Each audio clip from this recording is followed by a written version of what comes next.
To Geelong now, and joining us is the Chair of the House Standing Committee on Economics, Sarah Henderson. Thanks for your time. The Treasurer yesterday was praising APRA and its role in terms of responding to the CBA cultural issues that we saw. Quite a damning report yesterday, but you're not convinced about the regulator ASIC and its particular performance. Can you talk us through that?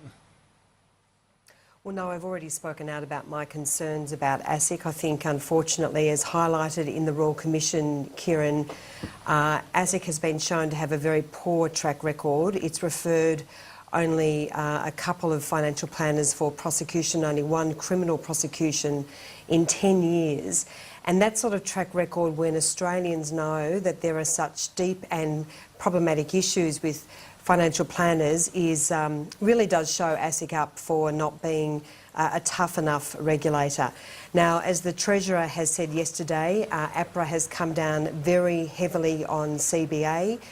It's imposed a $1 billion capital penalty, made a very wide number of recommendations, and as the Treasurer has said, every director of every board in this country needs to take note of what APRA has said and take the appropriate action. This has been, I think, many boards have had a bit of a cosy club for perhaps way too long, as the Treasurer mentioned, and hopefully, Kieran, this is a massive wake-up call.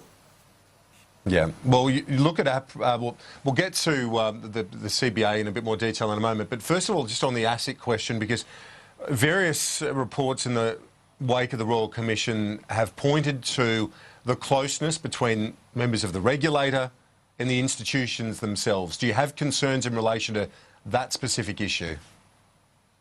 Look, I do, and I was keen, and I thought by now ASIC would have made a very comprehensive statement in the wake of the damning revelations of the Royal Commission. But we've got a situation at the moment where one of the board members of AMP, Holly Kramer, is sitting on ASIC's external advisory board. Now, that's a voluntary position, but it's a very important, prestigious role, advising ASIC on various corporate and financial regulatory matters.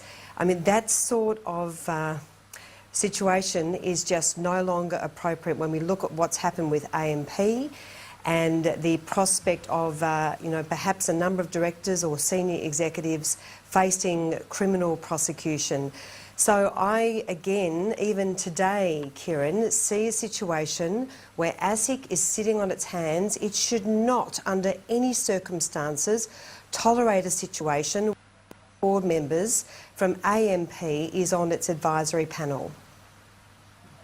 And you look at the situation with ASIC, some people have argued, and the commentators have argued, that the coalition doesn't really have the moral high ground on this, given in 2014 the coalition cut ASIC's budget by a projected $120+ million.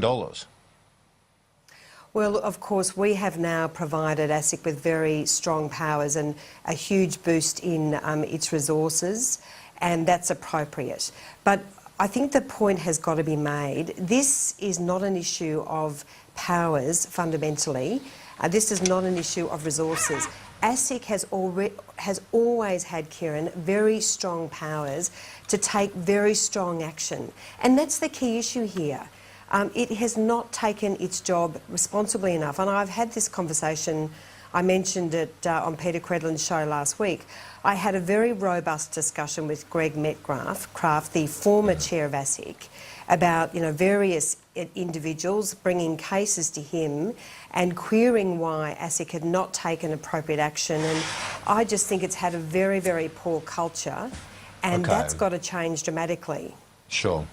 And finally, just quickly, if you can, on the CBA, suggestions that they're not indicating any further executives or removals from the top end of the business, suggesting that those relevant individuals have already, left the business when it comes to the detailed report of APRA yesterday. What's your response to that? Because Mr Morrison yesterday seemed to suggest that there'd be more departures coming.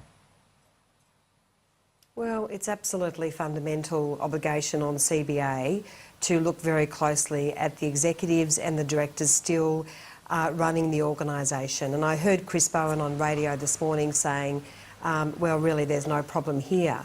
But in fact, the findings against CBA are incredibly serious. So it's absolutely fundamental that every senior position in that bank is looked at and reviewed, and I absolutely think that more heads will roll, and they should roll, frankly.